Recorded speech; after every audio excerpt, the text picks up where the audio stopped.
మహాగణాధిపతయే నమః. ఓం గురుభ్యో నమః. ఓం శ్రీమాత్రే నమః.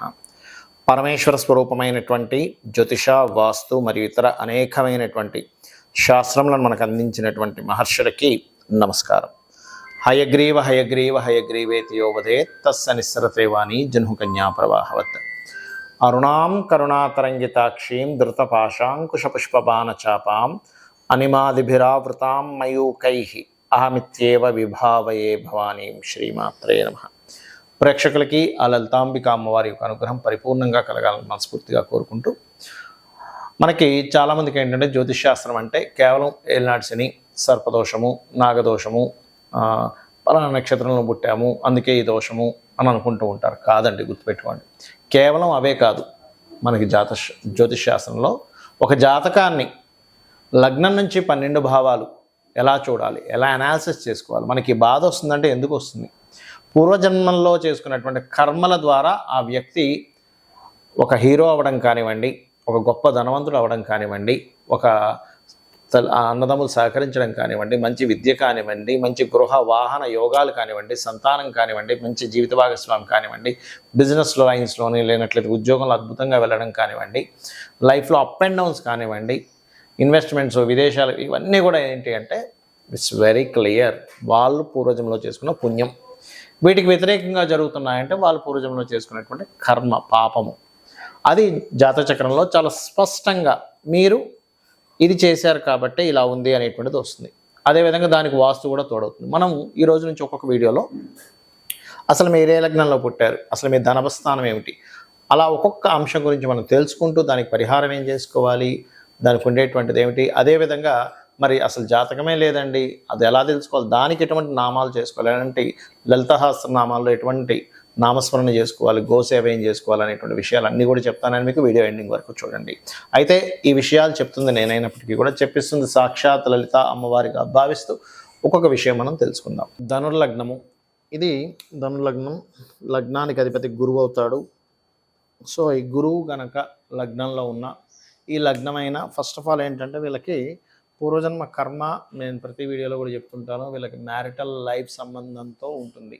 జీవిత భాగస్వామి శుక్రుడితో కనెక్టివిటీస్ ఉంటాయి ఎక్కువగా. అయితే ధనుర్లగ్నం గురించి మనం మాట్లాడుకుంటున్నాం కాబట్టి సర్వసాధారణంగా ధనుర్లగ్నానికి ఏంటంటే ఉన్న గొప్ప యోగము, అది న్యాచురల్గానే దైవ సంబంధం కలిగి ఉంటుంది. ఆ లగ్నానికి దైవాంశ సంబంధము, దైవ సంబంధం కలిగి ఉన్నటువంటి లగ్నం ఈజ్ ధనుర్లగ్నం. అలా అందరూ దైవ సంబంధంగా చాలా స్మూత్గా చాలా ఇదిగా ఉంటారా అని అనుకునేటువంటిది కాదు. అక్కడ పర్టికులర్గా ఏంటంటే ఒకటి గుర్తుపెట్టుకోండి, జాతచక్రంలో ధనుర్లగ్నానికి అధిపతి గురువు. సో ఇన్బిల్ట్గా యోగం ఉంది ఇక్కడ ఈ గురువు.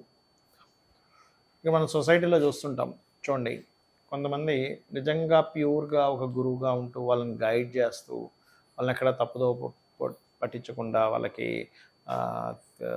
ఒక శిక్షణ ఇస్తూ ఉండే గురువులు ప్యూర్గా ఉండే వాళ్ళు ఉన్నారు. అలా కాకుండా వాళ్ళని గైడింగ్ మిస్గైడ్ చేస్తూ వాళ్ళ దగ్గర నుంచి ఏదో పొందేయాలనే భావంతో ఉండే గురువులు ఉంటారు. ఇక్కడ ఎందుకు జరుగుతుంది ఇట్లాంటిది అంటే, ఈ జూపిటర్ స్పెసిఫిక్గా మీ ధనులగ్నం అనే కాదు, మీ జూపిటర్ కనుక స్పాయిల్ అయ్యాడు, గురు చండాల యోగంలో ఏర్పడ్డాడు. అయితే ఇక్కడ మళ్ళీ ఈ గురు చండాల యోగం అయినంత మాత్రం అందరూ అలా స్పాయిల్ అవ్వాలని రూల్ లేదు. విదేశాలకు వెళ్ళిపోయి సెటిల్ అయ్యే వాళ్ళు కూడా ఉంటారు, విదేశీ యోగం ఏర్పడుతుంది. బట్ గురు చండాల యోగం ఏర్పడడం, గురువు నీచభంగ రాజయోగాలు లేకుండా ఉండడం జరిగినప్పుడు ఏమవుతుందంటే వాళ్ళు మిస్లీడ్ చేసే ఛాన్స్ ఉంటుంది ఆ లగ్నాల్లో. అంటే ఈ లగ్నంలోనే పుట్టాలని కాదు, గురువు పాడైతే. బట్ గురువు పాడవ్వకుండా బాగున్నాడు, అది అద్భుతమైన యోగం చెప్పాలంటే ధనులగ్నానికి. కాకపోతే ఈ గురువుకి శుక్రుడికి షష్టాష్టకాలు వస్తాయి. సో గురు రాశులకి శుక్ర రాశులకి షష్టాష్టకాలు 1/8 ఈ కాంబినేషన్స్ వస్తూ ఉంటాయి. సో అలాంటప్పుడు ఏంటంటే పర్టికులర్గా ఈ కాంబినేషన్స్ వచ్చినప్పుడు మాత్రం మీరు అర్థం చేసుకోవాల్సింది, శుక్రుని కూడా చాలా జాగ్రత్తగా గమనిస్తూ, శుక్ర మహర్దశలు వచ్చినప్పుడు గురు లగ్నం వాళ్ళు మాత్రం వివాహము, లోన్స్ తీసుకోవడము, వివాహ సంబంధించినటువంటి విషయాల పట్ల చాలా జాగ్రత్తగా ఉండాలి. బట్ లక్ ఏమిటి ఇక్కడ అంటే మీకు కొంచెం దైవ సంబంధించిన అనుగ్రహం కొంచెం తొందరగా కలుగుతుంది ధనుర్లగ్నంలో కానీ మీన లగ్నంలో కానీ జన్మించినటువంటి వారికి. అలాగే కొంచెం గౌరవం కాస్త ఎక్కువగా లభిస్తూ ఉంటుంది. 10 మందితో కొంత గురువు ఎంత బాగుంటే అంత లైఫ్లో గ్రో అవుతూ ఉంటారు. అదే గురువుకి ధనయోగం కూడా పట్టింది. ఉదాహరణకు అంటే ధనాధిపతి కూడా కొంత గురుకర్మ యోగాలతో ట్రావెల్ అవుతుంది అతని లైఫ్లో. అంటే ప్రతి దశ కూడా గురుకర్మ యోగాన్ని ఇస్తూ వస్తుంది ఏదో కనెక్టివిటీలో. అప్పుడు ఏమవుతుంది అంటే వీళ్ళు టీచర్స్ గాను, బ్యాంకింగ్ సెక్టార్స్లోను, ఒక కన్సల్టెన్సీ సెంటర్స్ నడిపే వాళ్ళు గాను, లేకపోతే ఒక మంచి గురువులు గాను అట్లా ఎస్టాబ్లిష్ అవుతూ ఉంటారు. అంటే లగ్నం మీరు ఏమవుతారు ఏమిటి అనేటువంటి దాన్ని లగ్నం మీకు సూచిస్తూ ఉంటుంది. గుర్తుపెట్టుకోండి, లగ్నం ఈజ్ మోస్ట్ ఇంపార్టెంట్. సో ఇట్లా చేసుకున్న అన్ని విధాలు బాగుంటుంది. చూడండి, అందరికీ డేట్ ఆఫ్ బర్త్స్ ఉండవు, టైం ఉండదు, ప్లేస్ ఉండదు. అప్పుడు ఏం చేయాలి గుర్తుపెట్టుకోండి. మీకు మీ లగ్నం బలపడాలంటే మీకు మీరు స్ట్రాంగ్ అవ్వాలి.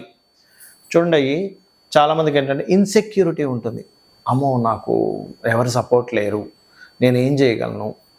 కొంతమందికి అయితే దురదృష్టవశాత్తు వాళ్ళ పేరెంట్స్ కూడా ఉండరు. మరి కొంతమందికి సిబ్లింగ్స్తో సపోర్ట్ ఉండదు, ఇబ్బందులు ఉంటూ ఉంటాయి.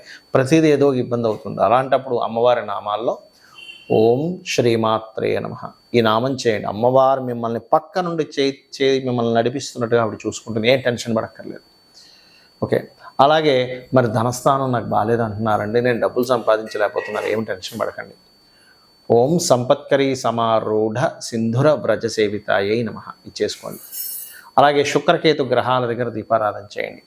మరి అదేవిధంగా ఏమంటే నేను ఏం మాట్లాడినా మా వాళ్ళు తప్పుపడుతున్నారు, ఏమిటి బాధ నాకు అర్థం కావట్లేదు, ఎక్కడేం మాట్లాడాలన్న భయం వేస్తుంది అన్నప్పుడు ఓం కర్పూర వీటి కామోద సమాకర్ష దిగంతరాయే నమః చేసుకోండి. ఏమండి నాకు గృహం కొనుక్కోవాలని ఉంది, మణిద్వీప వర్ణన చేసుకోండి. మరియు అదేవిధంగా గృహంలో వాస్తుదోషాలు ఉన్నాయంటున్నారు, నాకు ఇప్పుడు ఆ శక్తి లేదు, కానీ ఆ గృహంలో ఉండే వాస్తుదోషాలు అమ్మవారు తొలగించాలి అనుకుంటే కనుక ఓం వదనస్మర మాంగళ్య గృహతోరణ చలికాయే నమః చేసుకోండి.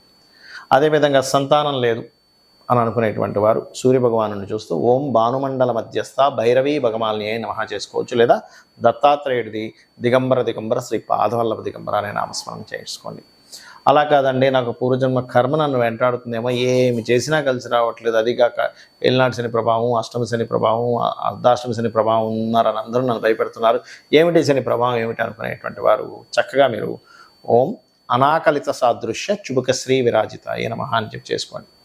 వివాహం అవ్వట్లేదు, ఓం కామేశబద్ధ మాంగళ్య సూత్రశోభిత కందరాయ నమః. అదే వివాహంలో మాకు భేదాలు వస్తున్నాయి, ఓం శివకామేశ్వరాంకస్త శివ స్వాధీన వల్లభాయే నమః. ఏమంటే ఏదో ఒక అప్ అండ్ డౌన్స్ విపరీతంగా అయిపోతున్నాయి, ఏ పని ముందుకు కదలట్లేదు, ఓం అష్టమి చంద్ర విభ్రాజ అలికస్థల శోభితాయే నమః. అలా కాదు, విదేశాలకు వెళ్దాం అనుకుంటున్నాను కానీ కుదరట్లేదు, రోజుకి 2 సార్లు హనుమాన్ చాలీసా చేసుకోండి. లేదా సింజాని మన మంజీర మండిత శ్రీ పదాంబుజ అనేటువంటి నామస్మరణ చేసుకోండి అమ్మవారికి.